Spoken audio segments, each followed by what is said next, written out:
মেয়েটি বাঁচাও বাঁচাও বলে চিৎকার করতে থাকলো, আর তার হাজবেন্ড তাকে বলতে লাগলো, তুমি যদি চুপ না করো তবে তোমার সাথে এর থেকেও খারাপ কিছু হবে। হঠাৎ তখনই একজন মহিলা আসে এবং পুরুষটিকে বলতে থাকে, তুমি কি তাকে হত্যা করেছো? লোকটি প্রতি উত্তরে বলল, হ্যাঁ, এখন শুধু মৃতদেহটাকে সরাতে হবে। তারপর তারা দুজন মিলে ব্যাগ ভর্তি মেয়েটাকে গাড়িতে তুলে এয়ারপোর্ট নিয়ে যায়। এয়ারপোর্টের চেকিং মেশিনে যখন ব্যাগটি রাখা হয়, মেশিনটি সংকেত দিতে থাকে।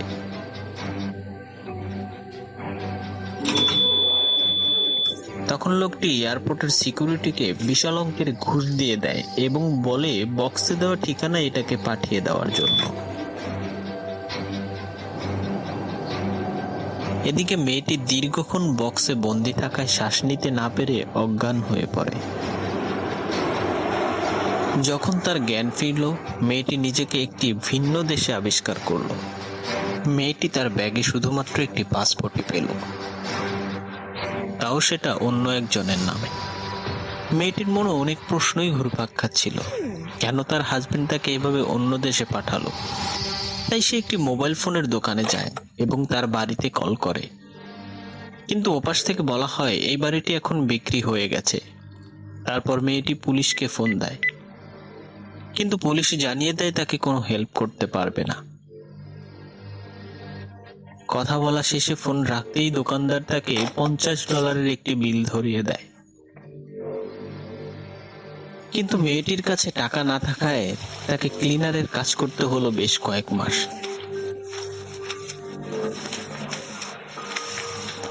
এরপর মেয়েটি দেশে ফেরার একটি টিকিট সংগ্রহ করতে পারে। দেশে ফিরেই মেয়েটি প্রথমে গেল তার হাজবেন্ডের অফিসে। গিয়ে দেখতে পেল একজন মহিলা তাকে বস বলে দাবি করছে এবং এটিই সেই মহিলা যে তাকে হত্যা করতে চেয়েছিল। তারপর মেয়েটি সেই খুনি মহিলার পিছু নিতে থাকে তার হাজবেন্ডকে খুঁজে বের করার জন্য।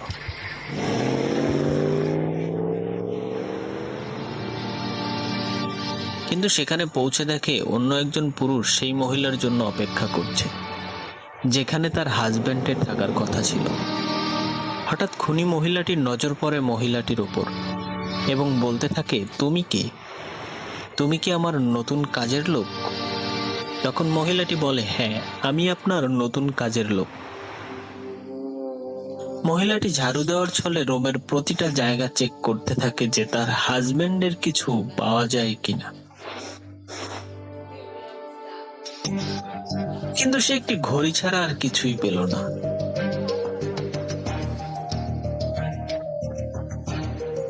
হঠাৎ খুনি মহিলাটি সামনে আসে এবং তার রক্তমাখা জুতাকে পরিষ্কার করতে বলে। মহিলাটি এতক্ষণ পুরোপুরি বুঝতে পারল যে এই মহিলা একজন ভয়ঙ্কর রকমের ডাকাত।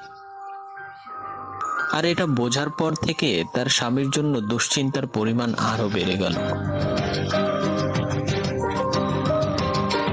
পরের দিন মহিলাটি সেই ডাকাতের গোপন সিন্দুকের সম্পর্কে জেনে যায়, যেখানে গ্যাংস্টার তার সকল তথ্য জমা রাখত, কিন্তু ওই কক্ষে সবার প্রবেশ নিষিদ্ধ ছিল। তাই সুযোগ বুঝে যখন ডাকাত বাইরে গেল, তখন মহিলাটি ওই রুমে প্রবেশ করে। হঠাৎ ডাকাতের প্রেমিকের কণ্ঠ শুনে মহিলাটি চমকে যায়। মহিলাটি ভয় পেয়ে বলতে লাগলো, প্লিজ ডাকাতকে কিছু বলবেন না, আমার কিছু বলতে হবে না, সে অনেক চালাক। ডাকাতের প্রেমিক তাকে জিজ্ঞেস করলো, তুমি এখানে কি করছো? হঠাৎই পায়ের আওয়াজ শুনে মহিলাটি টেবিলের পাশে লুকিয়ে যায়। গ্যাংস্টার রেগে রুমে ঢুকলো এবং তার প্রেমিককে বলতে লাগলো, তুমি কি আমার নিয়ম ভুলে গেছো? আর একবার যদি তুমি এরকম ভুল করো তবে আমি তোমাকে তেলাপোকার মতো পিষে মারব। এরপর ডাকাত মহিলাটি তার সিন্দুকটি খোলে এবং সবকিছু ঠিক আছে কিনা চেক করে চলে যায়। আর টেবিলের পাশে লুকিয়ে থাকা সেই মহিলাটি ডাকাতের সিন্দুকের কোডটি মুখস্থ করে নেয় এবং রাতে সিন্দুক খুলে ডাকাতের সকল ঋণ গ্রহীতার নাম দেখতে পায়। সেখানে মহিলাটি তার হাজবেন্ডের নামও দেখতে পায় এবং ভাবতে থাকে ঋণের জন্য তার হাজবেন্ড এরকম করেছে। হঠাৎ ডাকাত মহিলাটি রুমে ঢোকে এবং বলে, তুমি কি মনে করেছো এখানে কেউ ঢুকবে আর আমি বুঝতে পারবো না? এখানে কেউ ঢুকলে আমার কাছে অ্যালার্ম বাজে। এখন তুমি যদি বাঁচতে চাও তবে সত্যি করে বলো তুমি এখানে কেন এসেছো। তখন মহিলাটি ফোন থেকে 999-এ কল দেয় এবং বলে, আমি 999-এ অনেক আগেই কল করে রেখেছি, তুমি যা বলেছো তারা সব শুনেছে, তোমার খেলা শেষ। তখন ডাকাত মহিলাটি ভয় না পেয়ে উল্টো জোরে জোরে হাসতে থাকে এবং বলে, সব প্রমাণ এবং তোমাকে শেষ করার জন্য আমার হাতে যথেষ্ট সময় রয়েছে।